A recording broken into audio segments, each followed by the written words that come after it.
कई बार हम फिल्मों में देखते हैं कि कानून जब अपना काम ठीक से नहीं करता तो एक आम आदमी हथियार उठाता है।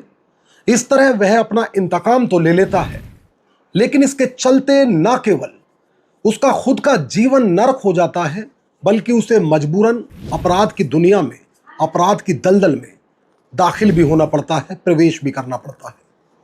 क्या आप यकीन कर पाएंगे कि एक दिहाड़ी मजदूर ने अपनी पत्नी से हुए सामूहिक दुष्कर्म, गैंग रेप की वारदात, उसके अपमान का बदला कुछ इस प्रकार लिया कि उसके बारे में ना सिर्फ जानकर पुलिस महकमा बल्कि हर वो आम इंसान सन्न रह गया जिसने भी इस घटना के बारे में सुना या पढ़ा।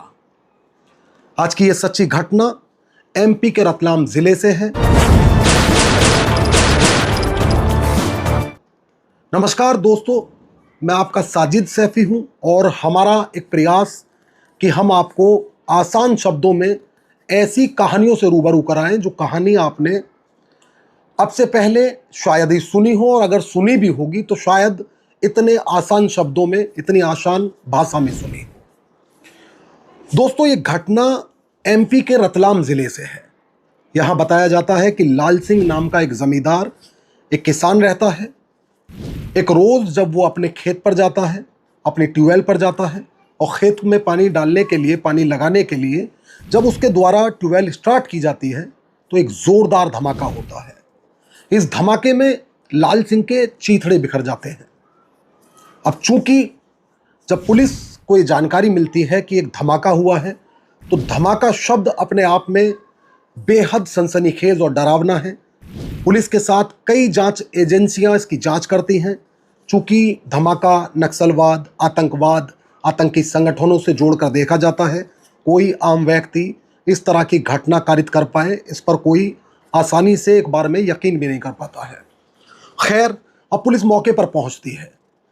इसके साथ कई जो जांच एजेंसियां हैं वो एक्टिव हो जाती हैं और पुलिस जब मौके पर पहुंचती है तो यहाँ जो सबसे बड़ा सवाल था, पुलिस ये मानकर चलती है कि ये जो गांव है, रतलाम का छोटा सा गांव, ये गांव ना तो नक्सलवाद से प्रभावित है और ना ही कभी किसी भी प्रकार की आज़ादी से पहले या बाद यहाँ आतंकी घटना हुई।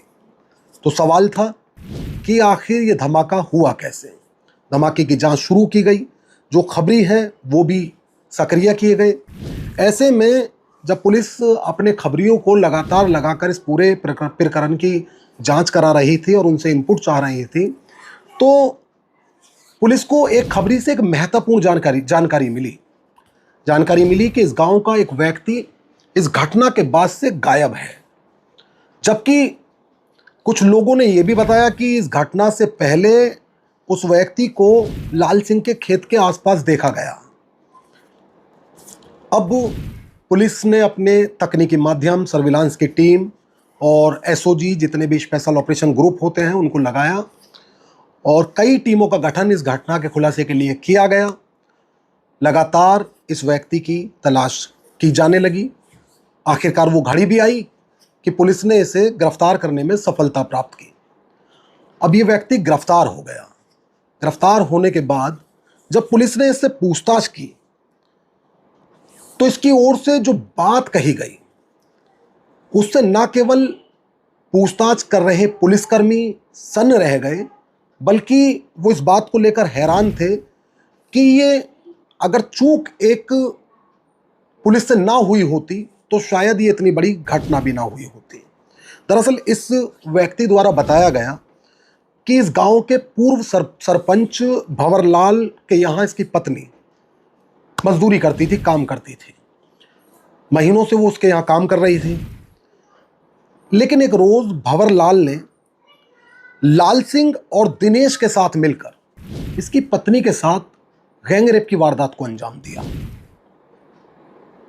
इतना ही नहीं, नवभारत टाइम्स ने अपनी एक खबर में दावा किया और जनसत्ता ने लिखा कि इन तीनों लोगों ने जब उसके साथ गैंग रेप की वारदात को अंजाम दिया था तो उसके बाद इसको जान से मारने की धमकी दी थी कि यदि ये घटना के बारे में ये या इसका परिवार किसी को जानकारी देगा तो वो इसे कत्ल भी कर देंगे।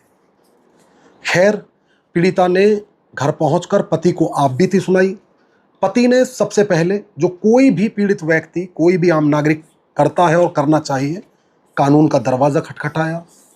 लेकिन खबरों में ऐसा दावा किया जाता है कि उस दौरान जो तत्कालीन थाना प्रभारी इस थाना क्षेत्र में रहे, उनके द्वारा इस पीड़ित की तहरीर पर एफआईआर दर्ज नहीं की गई। बस फिर क्या था, ये अदावत की आग में जल रहा था और ये किसी भी सूरत में इन तीनों से इंतकाम लेकर अपनी पत्नी के अपमान का बदला पूरा करना चाहता था। अब इसके लिए इसने अपने एक परिचित से मदद मांगी और ये चाहता था कि ये इनको ऐसा सबक सिखाए कि कोई भी व्यक्ति, किसी भी दिहाड़ी मजदूर, किसी भी अबला, दुर्बल, जो कमज़ोर लोग हैं, कमज़ोर तबका है, उनकी महिलाओं की तरफ आंख उठाने की ज़रूरत ना कर सके। बस फिर क्या था, इसके द्वारा एक तैयारी की जाने लगी। जिस व्यक्ति से इसने संपर्क किया, जो उसका परिचित था, उसके द्वारा इसकी मदद की गई और इसने उससे जिलेटिन की रॉड मांगी। जिलेटिन की रॉड इसकी ओर से जमा की जाने लगी। उसके साथ ही डेटोनेटर भी इसके द्वारा लिया गया, जिससे पूरा धमाका हुआ है। अब कहा यह जाता है कि जब इसने ये डेटोनेटर और जिलेटिन की रॉड जमा कर ली, तो उसके बाद इसने इस पूरी प्रक्रिया को समझा कि आखिर धमाका कैसे किया जा सकता है इससे। तो कहा जाता है कि जब इसने पूरी चीज़ें समझ ली, उसके बाद इसने भंवरलाल की ट्यूबवेल में धमाका करके उसे उड़ाने की कोशिश की थी। ये इस घटना के करीब 6 महीने की बात है। अब मैं आपको ये भी बता दूं कि ये जो घटना है, ये घटना घटी थी 4 जनवरी 2022 को। उससे 6 महीने पहले इसने एक बार, चूँकि 4 जनवरी 2022 को इसने लाल सिंह की धमाके से उड़ाकर हत्या कर दी थी, लेकिन उससे 6 महीना पहले इसने एक प्रयास भंवरलाल पर किया था, जो पूर्व सरपंच और इसकी पत्नी जिसके यहाँ काम करती थी। लेकिन वो इस धमाके में बच गया। उसकी किस्मत अच्छी थी, वो बच गया। लेकिन ये अदावत की आग में जलता रहा। ये किसी भी सूरत में इंतकाम चाहता था। अपनी पत्नी के साथ जो अन्याय हुआ है, अत्याचार हुआ है, जो गुनाह इन लोगों के द्वारा किया गया, जो अपमान उसका हुआ है, उसका बदला चाहता था। 6 महीने तक एक बार फिर तैयारी करता रहा। इस बार कहा जाता है कि इसने डेटोनेटर लाल सिंह की ट्यूबवेल पर लगा दिया। इसका कनेक्शन इसने ट्यूबवेल की मोटर से किया, ताकि जब मोटर स्टार्ट की जाए तो जिलेटिन जो है, उस जिलेटिन जब स्टार्ट मोटर की जाए तो जिलेटिन में धमाका हो और उस धमाके का ये शिकार हो जाए। इस बार ये कामयाब हो। अब चूंकि पुलिस को ये अपना बयान दे चुका था, इसने अपने जुर्म का इकबाल कर लिया था, तो जो अपराध बनता है उस अपराध के मुताबिक इस व्यक्ति को और इसके उस साथी को, जिसने ये सब कराने में इसकी मदद की, दोनों लोगों को पुलिस ने तत्काल गिरफ्तार कर लिया।